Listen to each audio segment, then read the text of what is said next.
اپنا تعارف کرواتے جائیے ساتھ بات سے پہلے. سید ابرار احمد جی حیدرآباد دکن. جی ٹھیک ہے. حضور سورہ صف کی آیت ومبشرا برسول یاتی من بعد اسمہ احمد فلما جاءہم بالبینات قالوا ھذا سحر مبین میں ہم حضرت مسیح موعود علیہ السلام کے متعلق اس آیت کو مراد لیتے ہیں اور ساتھ ہی حضرت صلی اللہ علیہ وسلم کے تعلق سے بھی اس کو مراد لیتے ہیں. ٹھیک ہے.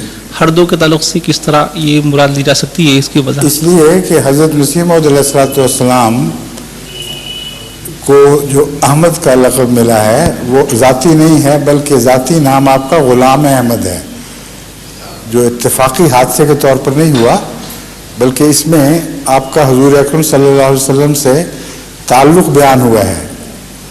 تو لفظ غلام احمد کو سمجھیں تو سارا مسئلہ حل ہو جاتا ہے. اور احمد شان کا آخری زمانے میں ظہور یہ کوئی احمدیت کا نیا دعویٰ نہیں ہے بلکہ گزشتہ اولیاء اور بزرگ یہ بیان فرماتے چلے آئے ہیں کہ حضرت محمد رسول اللہ صلی اللہ علیہ وسلم کی ایک شان احمد ہے اور یہ احمدی شان آخری زمانے میں امام مہدی کے وقت اور مسیح کی نزول کے وقت پوری ہوگی. اس لیے تمثیلاً آپ احمد بھی ہیں لیکن آپ کا احمد ہونا رسول اللہ علیہ وسلم کی غلامی کے نتیجے میں آپ کو عطا ہوا ہے. اس رشتے کو آپ سمجھتے ہیں یا نہیں؟ جی ہیں جی نہیں سمجھتے؟ سمجھ گئے ہیں. جی. آپ چونکہ حیدرآبادی ہیں آپ جب یوں کہتے ہیں تو میں سمجھتا ہوں نہیں کہہ رہے ہیں اس لیے اب میں اس معاملے کو سمجھ گیا ہوں. ٹھیک ہے. اب دیکھیے کہ حضرت صلی اللہ علیہ وسلم کے متعلق دو پیشگوئیوں کا قرآن کریم میں ذکر ہے. ایک تورات کی جس میں محمد کے آنے کا ذکر ہے اور ایک انجیل کی جس میں احمد کے آنے کا ذکر ہے. اب اگر مسیح نے اس امت میں آنا ہے تو مسیح کا تعلق احمد شان سے ہے کیونکہ اس نے احمد نام سے پیشگوئی کی ہے اور موسیٰ کا تعلق محمد نام سے ہے اور وہ حضرت رسول اللہ صلی اللہ علیہ وسلم کے پہلے دور میں ظاہر ہو گیا اور شریعت بھی آ گئی. بس اگر مسیحیت میں امت محمدیہ میں ظاہر ہونا ہے تو وہ لازماً احمد کے تعلق میں ظاہر ہوگی. ہر ایک نے اپنا اپنا نام بتایا ہے. موسیٰ نے محمد نام کی خوشخبری دی اور عیسیٰ نے احمد نام کی خوشخبری دی اور اس لحاظ سے سارا معاملہ قابل فہم ہے. اگر قرآن میں حضرت صلی اللہ علیہ وسلم کی پیشگوئی پہلے احمد نام سے نہ ہوتی تو مسیح موعود پیدا ہی نہ ہوتے. اس لیے سلسلہ حضرت محمد رسول اللہ علیہ وسلم سے ہی چلے گا. آپ احمد ہیں تو مسیح موعود غلام احمد بھی بنے اور ذلی احمد بھی بنے. اس لیے ہمارے اس دعوے میں کوئی کنٹرڈکشن نہیں ہے. لاجیکلی بالکل قابل فہم ہے اور اس کے سوا اور کوئی تفسیر قابل فہم نہیں ہے. جو لوگ کہتے ہیں نہیں ان کو آپ پوچھ سکتے ہیں کہ مسیح کی آمد ثانی کا قرآن کریم میں کہاں ذکر ہے. یہ عجیب بات ہے. اتنا اہم واقعہ جس پہ آئندہ دنیا کی زندگی اور موت کا سوال ہو اس واقعہ کا قرآن میں ذکر نہیں حدیثوں میں ذکر ہے.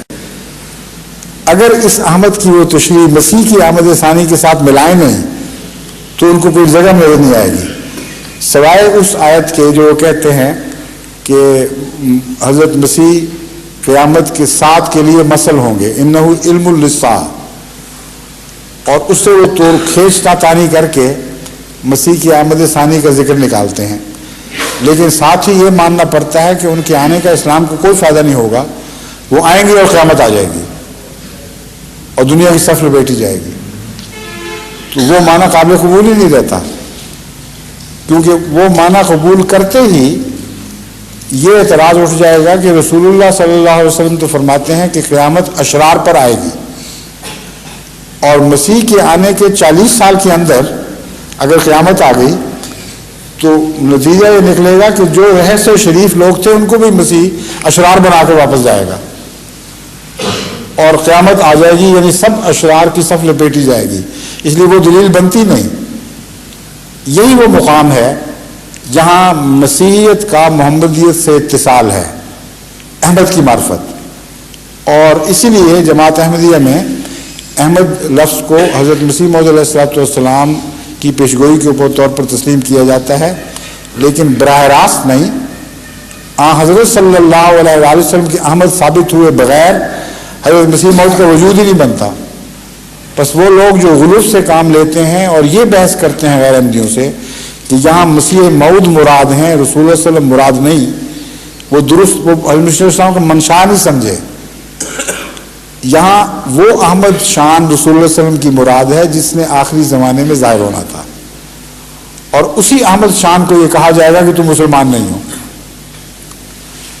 یہ استدلال تھا مسیح موعود علیہ السلام کا. یہ نہیں تھا کہ رسول اللہ صلی اللہ علیہ وسلم مراد نہیں، بلکہ رسول اللہ صلی اللہ علیہ وسلم کی احمد شان مراد ہے جس نے آخری زمانے میں رونما ہونا تھا. اور دلیل آپ نے یہ بنائی کہ اس کو تو بلائیں گے کہ تم مسلمان ہو، اور وہ یدعی الاسلام والی دلیل من ازلم ومن ازلم ممن افترى من ازلم ممن دعا الی اللہ نا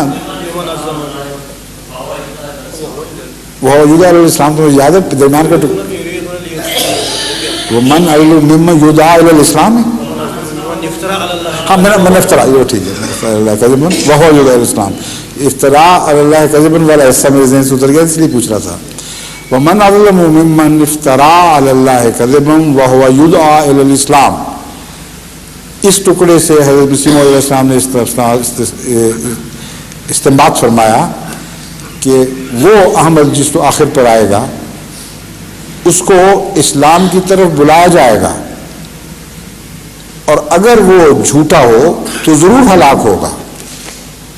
پس اس کا ازلم نہ ہونا، اس کا جھوٹا ثابت نہ ہونا، کیونکہ وہ ہلاک نہیں ہوگا بلکہ کامیاب ہوگا، اس بات کی دلیل ہے کہ بلانے والے جھوٹے ہیں. سمجھے؟ یہ دلیل تبھی بیٹھتی ہے جب رسول اللہ صلی اللہ علیہ وسلم کی احمدی شان کو آخری زمانے میں ظاہر ہونا مقدر مانا جائے، کیونکہ رسول اللہ صلی اللہ علیہ وسلم کے متعلق تو کوئی یہ نہیں کہہ سکتا تھا کہ آپ کو اسلام کی طرف بلا رہے ہیں. تو یہ سارے استدلال مل کر احمد کی شان آخر زمان کو ظاہر کرنے والے ہیں، لیکن محمد رسول اللہ صلی اللہ علیہ وسلم کی شان آخر زمان کو. بس جب ہم کہتے ہیں احمد سے مراد محمد رسول اللہ ہیں تو مراد یہ ہے کہ رسول اللہ صلی اللہ علیہ وسلم کی بعثت ثانیہ مراد ہے، اور بعثت ثانیہ حضرت مسیح موعود علیہ السلام کی شکل میں ظاہر ہونی مقدر تھی. یہی وہ دلیل ہے جو وآخرین منہم لما یلحقوا بہم سے بھی مزید ثابت ہوتی ہے.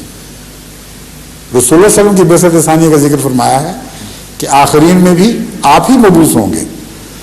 بس شان احمد محمد رسول اللہ صلی اللہ علیہ وسلم کی ہے. مسیح موعود کا ظہور رسول اللہ صلی اللہ علیہ وسلم کی شان آمد کے اس ظہور سے تعلق رکھتا ہے جس کی آخرین منہم میں خوشخبری دی گئی تھی. اس لیے کہیں کوئی تضاد نہیں ہمارے دعوے میں اور ہمارے ایمان میں، بلکہ ہمارے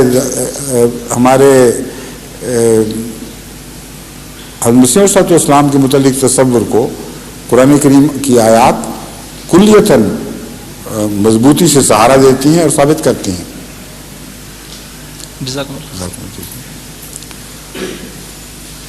میں نے آپ کا سوال کا وقت زیادہ لیا جواب کا آپ کے سوال پر.